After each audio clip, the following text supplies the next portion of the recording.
కథ మొదలయ్యి కొన్ని వందల సంవత్సరాల క్రితం ప్రతాపరుద్రుడు కాకతీయుల కాలం నాటి నుంచి మొదలైన కథే మన ఊరు సిరిపురం చరిత్ర. చరిత్ర అంటే రేపటికి దారి చూపే నిన్నటి వెలుగు. మన సిరిపురం ఘన చరిత్రను, విశిష్టతను మన గ్రామ ప్రజలు మొదలుకొని యావత్ ప్రపంచంలో ఉన్న సిరిపురం వాస్తవ్యులకు మరియు రేపటి తరానికి తెలియజేయడానికి చేస్తున్న చిన్న ప్రయత్నమే ఈ చిత్రం. మన ఊరిలో 4 శతాబ్దాల నాటి నుంచి ఉన్న శిలాశాసనాలు, గుళ్ళు, గోపురాలు, సొరంగ మార్గాలు, రాజులు నివసించిన కోటల ఆనవాళ్లతో పాటు చరిత్ర పుస్తకాల పుటల్లోని విలువైన అంశాల ఆధారంగా ఈ అల సిరిపురంలో అనే లఘు చిత్రాన్ని రూపొందించడం జరిగింది. నాటి నిర్మాణాలకు సజీవ సాక్ష్యంగా నేటికీ మన పచ్చని పల్లెలో ఉన్న ప్రదేశాలను మనందరి కళ్లకు కట్టినట్టుగా అందంగా చిత్రీకరించాం. మన ఊరి చరిత్ర మూలాలు కాకతీయుల కాలం నాటి నుంచే ఉన్నాయి. ఆ వంశంలో చివరి రాజైన ప్రతాపరుద్రుడు పరిపాలిస్తున్న సమయంలో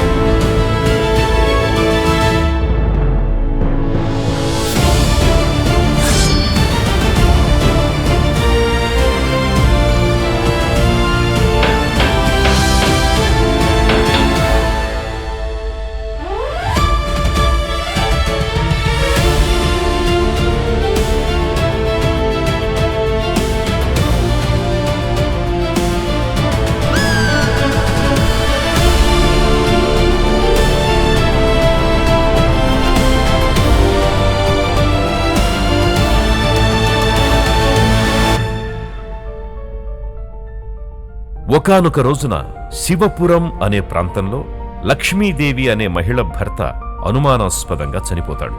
దీంతో ఆమె తన భర్తను ప్రతాపరుద్రుడే ఏవో మాయలు మంత్రాలతో మరణించేలా చేశాడని అనుమానిస్తూ కన్నీరు మున్నీరవుతుంటుంది.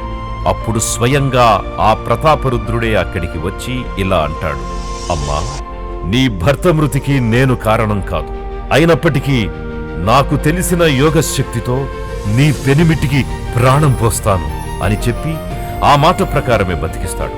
అనంతరం అప్పటి నుంచి ఈ ప్రాంతానికి నీ పేరున సిరిపురం అని నామకరణం చేస్తున్నట్టు ప్రతాపరుద్రుడు ప్రకటిస్తాడు.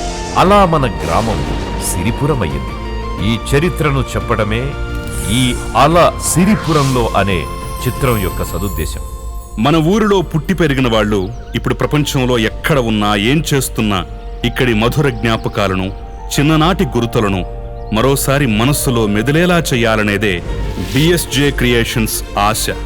మన సిరిపురం మీద మనందరికీ ఉన్న ప్రేమానురాగాలకు అద్దం పట్టేలా ఈ లఘు చిత్రాన్ని రూపొందించటానికి నన్ను ప్రోత్సహించి సహకరించిన ప్రతి ఒక్కరికి పేరు పేరున ప్రత్యేక ధన్యవాదాలు. మన ఊరు సిరిపురానికి ప్రత్యేక గుర్తింపు తెస్తున్న ప్రదేశాల గురించి క్లుప్తంగా చెప్పుకుందాం. ప్రతాపరుద్రుడి అనంతర కాలంలో నడిగూడెం ప్రాంతాన్ని నాయని వంశస్థులు పరిపాలించారు. వాళ్ళు మన ఊరు సిరిపురాన్నే రాజధానిగా చేసుకుని ఇక్కడే నివసిస్తూ గుళ్ళు, గోపురాలు నిర్మించారు. ఆ దేవాలయాల్లో ప్రధానమైనది శ్రీదేవి భూదేవి సహిత రంగనాయకుల స్వామి కోవెల. ఈ గుడి 4 శతాబ్దాల నాటిది. దీనికి నిర్మాణ అనువంశిక ధర్మకర్త రాజా నాయని వెంకట రంగారావు. అప్పట్లో ఆయన ఒక జమీందారు. ఈ రంగనాయకుల స్వామి ఆలయంలో ఆ రోజుల్లో 50 కేజీల కంచు గంట మరియు పంచలోహ విగ్రహాలు ఉండేవి. స్వామివారికి నైవేద్యం సమర్పించాక ఆ గంటను మోగించనదే రాజకుటుంబీకులు గాని, చుట్టుపక్కల గ్రామాల్లోని ప్రజలు గాని భోజనం చేసేవారు కాదు. అంతటి విలువైన ఆ గంటతో పాటు పంచలోహ విగ్రహాలు సైతం ఆ తర్వాతి కాలంలో చోరీకి గురి కావటం భక్తులను నేటికి తీవ్రంగా బాధిస్తోంది. అయితే ఈ గుడి ఆవరణలోని బావి నీరు ఇన్ని వందల సంవత్సరాలైనా గాని స్వచ్ఛంగా ఉండటం, తాగునీరుగా ఉపయోగపడుతూ ఉండటం గొప్ప విషయం. ఇంతటి ఘనచరిత్ర కలిగిన గుడి మన ఊరు సిరిపురంలో ఉండటం మన అదృష్టం. అయితే నేడు శిథిలావస్థకు చేరిన ఈ ఆలయానికి మళ్లీ పూర్వ వైభవం వచ్చిందని భక్తులు సంతోషపడుతున్నారు.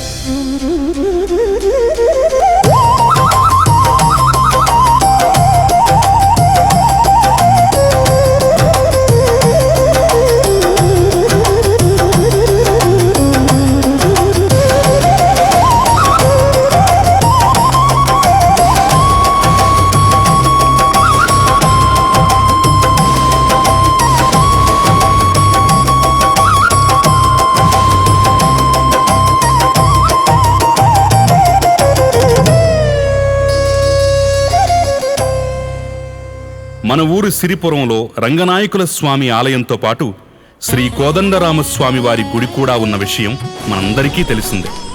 ఈ కోదండరామస్వామి వారి ఆలయం ఏ విధంగా ఆవిర్భవించిందో చాలామందికి తెలియకపోవచ్చు. ఈ దేవాలయ అర్చకులు చక్రధర అయ్య గారు చెప్తున్న వివరాల ప్రకారం నాటి నాయని జమీందారు వారి సతీమణికి స్వామివారు స్వయంగా కలలో కనపడి వారి అన్నగారి ఇంట పరిసర ప్రాంతాల్లోని ధాన్యపు గుమ్మిలో ఉత్సవ విగ్రహంగా వెలిసినట్లుగా చెప్తారు. దీంతో ఆమె అక్కడికి వెళ్లి దేవుణ్ణి మన సిరిపురానికి తీసుకొచ్చి ప్రతిష్ఠించారు. ఇది దాదాపు 145 సంవత్సరాల కిందట జరిగిన విషయం. అయితే ఇక్కడ ఆసక్తికరమైన అంశం ఒకటి ఉంది. అదేంటంటే ఇప్పుడు మన ఊరు సిరిపురంలో ఉన్నటువంటి రాములవారి ఉత్సవ విగ్రహం బాణంతో పాటు వెలియటం అరుదైన విషయం. సాక్షాత్తు భద్రాచలంలో కూడా ఇలా బాణంతో విగ్రహం వెలియలేదని అర్చకులు చెప్తున్నారు. ఈ విగ్రహం బాణంతో ఉన్నది కాబట్టే ఈ దేవుణ్ణి కోదండరామస్వామి వారిగా భక్తులు కొలుస్తున్నారు.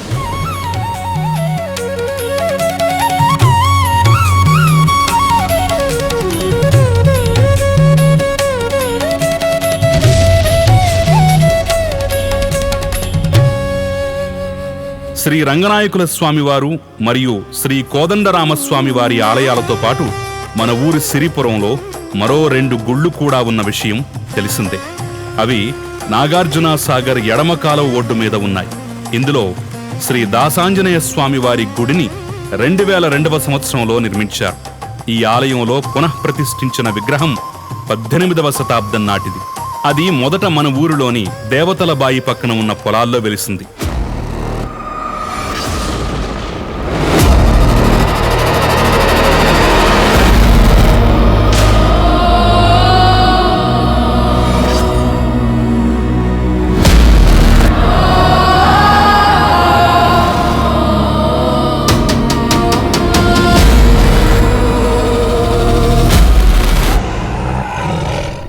ఈ ఆంజనేయ స్వామి దేవాలయం పక్కనే ఉన్న శివాలయం మరియు అందులోని నంది విగ్రహం కూడా మన ఊరికి ప్రత్యేక ఆకర్షణగా నిలుస్తున్నాయి.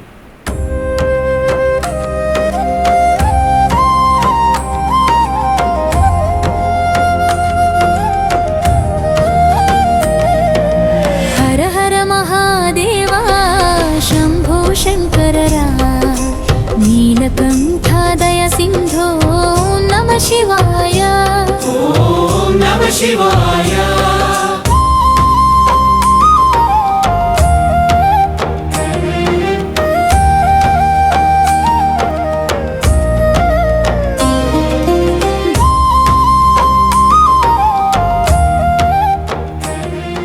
దీంతో పాటు సంవత్సరానికి ఒకసారి వచ్చే ముత్యాలమ్మ అమ్మవారి బోనాల పండుగ మన ఊరిలో ఉన్న పెద్ద చిన్న అన్నా తమ్ముళ్ళు అక్కా చెల్లెళ్ళు కలిసి ఎడ్ల బండులు కట్టుకుని ట్రాక్టర్లతో ఊరేగింపుగా అమ్మవారి దర్శనం కోసం కదిలి వస్తారు. భక్తులు ప్రత్యేకమైన పూజలు అమ్మవారి కోసం నిర్వహిస్తారు.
ఈ హిందూ ఆలయాలతో పాటు క్రైస్తవుల ప్రార్థనా మందిరం,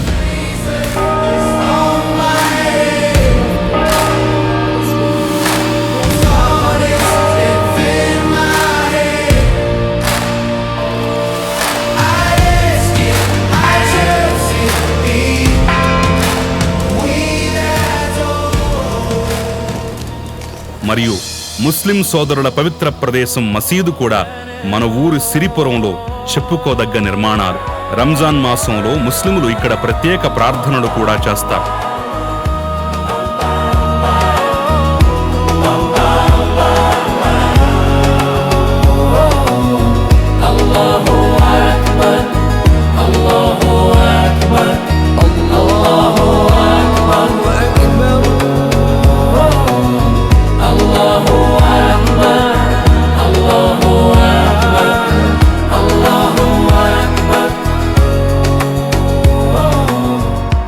పండగ ఏదైనా ఈ మూడు మతాల వారు కలిసి మెలిసి నిర్వహించుకుంటూ పరమత సహనం పాటిస్తూ ఆనందంగా జీవనం సాగిస్తూ ఉండటం చెప్పుకోదగ్గ విషయం. వీటితో పాటు మన ఊరు సిరిపురంలో చూడచక్కని ఆహ్లాదకరమైన మరో ప్రదేశం మన ఊరి చెరువు. ఈ జలాశయం ఒకవైపు పంట పొలాలకు సాగునీటినందిస్తూ మరోవైపు చేపల పెంపకానికి ఎంతగానో ఉపయోగపడుతోంది. చిట్ట చివరగా మరియు మనందరం గర్వకారణంగా గుర్తు చేసుకోవలసిన ఇంకో గొప్ప ప్రదేశం మన ఊరిలోని జిల్లా పరిషత్ ఉన్నత పాఠశాల. చదువుల తల్లి సరస్వతికి చిరునామాగా నిలుస్తోంది మన పాఠశాల. ఈ సిరిపురం బడి ఒడిలో ఓనమాలు నేర్చుకున్న విద్యార్థులెందరో ఎందరెందరో. వాళ్ళు నేడు టీచర్లుగా, సాఫ్ట్వేర్ ఇంజనీర్స్గా, పోలీసులుగా, జర్నలిస్టులుగా, అన్నదాతలుగా, మన దేశాన్ని కంటికి రెప్పలా కాపు కాస్తున్న ఇండియన్ ఆర్మీ సైనికులుగా,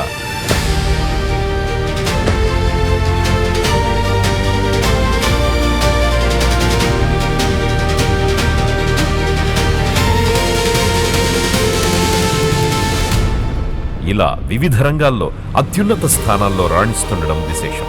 కొందరు అమెరికా వరకు కూడా వెళ్లి మన ఊరు సిరిపురం ఘనతను చాటుతున్నారు. ఊరు అనేది మన ముండే ప్రాంతం మాత్రమే కాదు, అది ఒక సంబంధం. తాతయ్య, నాయనమ్మ, అమ్మ, నాన్న, అన్న, అక్క, చెల్లి, తమ్ముడు, ఇలా మనకెన్నో గుర్తులను, మరెన్నో జ్ఞాపకాలనిచ్చే ఒక అనుబంధం. మళ్లీ జన్మంటూ ఉంటే ఇదే ఊరిలో మన అమ్మా నాన్నలకే మళ్లీ జన్మించాలని కోరుకుంటూ